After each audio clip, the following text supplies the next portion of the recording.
di sini kita semuanya banyak menemukan sesuatu yang memang harus saya pelajari, di mana saya juga telah memberikan tentang organ zat terdiri dari organ mikro dan organ makro. Tentu saja kolaborasi tepat, resep tepat yang kita terapkan sehingga banyak tumbuhan yang sebelumnya belum kita ketahui, belum kita telah melihatnya. Kita simak pada upload beberapa bulan atau tahun yang lalu kawan, kita juga menemukan jenis umbi yang sangat unik. Ini mirip dengan tumbuhan rempah, kunyit atau jenis apa kawan. Spesies ini terselip di antara bebatuan kapur putih. Sangat susah untuk merawatnya. Kadang-kadang terlalu banyak matahari, jika cukup air juga akan musnah. Tetapi kadang-kadang cuma daunnya saja bersemi kembali. Tapi ini sangat sulit kawan kalau kita full matahari, jadi akan cepat mengering daunnya. Ini apa namanya? Mungkin saya terlalu mengada-ada atau saya kurang memahami jenis tumbuhan-tumbuhan yang berkarakter seperti ini. Jadi tidak tahu kawan, kenapa rawatannya begitu susah, cepat mengering. Salah satu jenis kunyit seperti ini. Kita juga pernah membeli di suatu tempat kawan, yaitu jenis tanaman ini. Tumbuhan ini kawan tidak mampu jika tersinari matahari terlalu full, terlalu terik, terlalu panas. Walaupun medianya sudah lembab. Oleh sebab itu juga kita bertanya-tanya, dari manakah tumbuhan ini berasal. Kita tidak tahu persis, sebab ini belian dari penjual bunga. Juga saya lupa tempatnya di mana, sebab dulu itu sering membeli seperti ini. Tapi tumbuhan tekstur seperti ini, nampak hijau kehitaman seperti ini, kalau terlalu terik matahari, ini juga akan mengering, bahkan bisa musnah, walaupun tempatnya cukup air, lembab seperti ini. Oleh sebab itu kawan, sebuah tempat itu sendiri kadang-kadang apa yang disebut organ zat.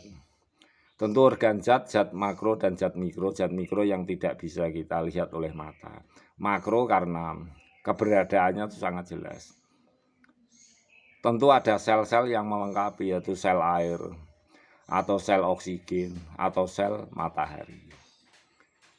Nah, dari sel-sel inilah yang saya katakan sebagai bagian terkecil ketika saya mengatakan zat itu hidup. Dari sel ini yang saya katakan, dari intinya sel. Jadi sel itu memang punya energi khusus. Yang disebut sel itu memang belum punya mulut, belum punya tangan, belum punya akar-akar penyerap. Inilah namanya sel. Jadi sel itu ada energi memang yang sudah ada. Jadi ada energi memang yang membawa sel itu seakan-akan ini selalu hidup. Walaupun sel itu sendiri memang saya katakan juga bagian dari zat hidup. Katakan saja kalau sel itu mungkin ada sel mati atau sel hidup. Namanya sel tentu hidup. Tapi kalau mati, benda mati. Saya katakan benda yang terkecil, mikro, organ, sel itu intinya. Sel tentu benda hidup. Sebab sel itu di mana mulutnya, di mana akarnya tentu belum jelas kita ketahui. Tetapi kenapa sel terkecil sendiri bisa membawa kehidupan? Itu memang energi yang membawanya itu sangat bersamaan. Jadi sel hidup itu memang ada energi khusus sehingga sel itu bisa hidup. Mampu hidup membawa generatif life pada tumbuhan. Jadi ada 3 hal. Tumbuhan itu berasal dari biji, tumbuh benih baru. Dari akar muncul benih atau tunas baru. Juga dari life generatif organ, yaitu berasal dari makro atau mikro organ. Tentu aja dengan sel-sel hidup di situ. Tampak tidak bernyawa, benda mati, tetapi ada sel hidup. Sel datangnya dari mana? Tentu ada perpaduan alam yang sulit untuk kita jelaskan di sel air, sel matahari, sel oksigen. Nah, sekarang kita kembali kawan. Tentu hal-hal itu kita akan bicara yang layaknya kita itu mengerti, padahal saya juga sama belajar, maaf disebut evolusi pada sebuah tumbuhan. Kalau ciptaan manusia dalam bentuk apapun, kita menyebutnya sebagai kata revolusi. Ada re, tetapi kalau tumbuhan atau ilmu-ilmu geografis alam kita tentu sebuah evolusi. Evolusi itu akan selalu berubah. Di mana zaman itu ada perubahan, tentu ada evolusi yang terjadi baik pada tumbuhan alam kita. Nah, ini yang membuat saya juga belum bisa menjelaskan bahwa kenapa tumbuhan ini tidak berani tersinari matahari. Juga demikian, ini yang saya temukan, upload saya beberapa bulan atau tahun yang lalu.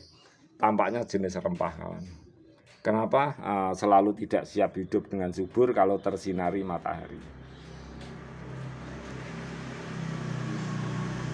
Baiklah para sahabatku, demikianlah saya menggarisbawahi apa yang disebut sel. Sel menurut batas kemampuan saya. Tentu hal ini sangat berkekurangan.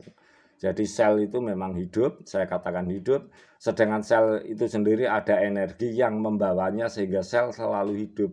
Kalau sel yang terkecil, bersel satu yang terkecil, tentu kehidupan itu sendiri adanya bersama dengan sel itu sendiri. Sebab sel itu sendiri mana mulutnya, kalau akar mana akarnya, itu tidak jelas. Jadi sel itu memang tidak bisa dirawat seperti layaknya kita menyiram atau kita memberi nutrisi atau hara. Itu sel itu memang hidup. Jadi sel itu memang hidup, punya energi sendiri sehingga membawa sel itu tetap hidup. Sel satu, sel tumbuhan, sel satwa, juga sel manusia, juga sel alam ini yang disebut organ, yang terkandung organ mikro, ada sel, zat organ, sel yang membawa sehingga perpaduan antara sel-sel menjadi life generatif pada tumbuhan. Baiklah sahabatku, semoga penjelasan saya yang sangat berkekurangan, maaf karena keterbatasan saya seorang Agus Wito Channel tentang sel, sehingga kita menyebut evolusi di mana tumbuhan kita, saya sendiri juga sulit tersinari matahari secara full, juga akan sulit untuk tumbuh kembang dan baik. Contohnya tumbuhan ini.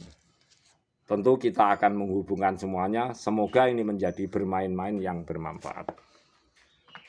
Sel adalah pembawa kehidupan yang kita belum mengetahui. Dan sel itu punya mulut atau punya akar untuk menjawab air. Tapi yang jelas sel itu adalah hidup.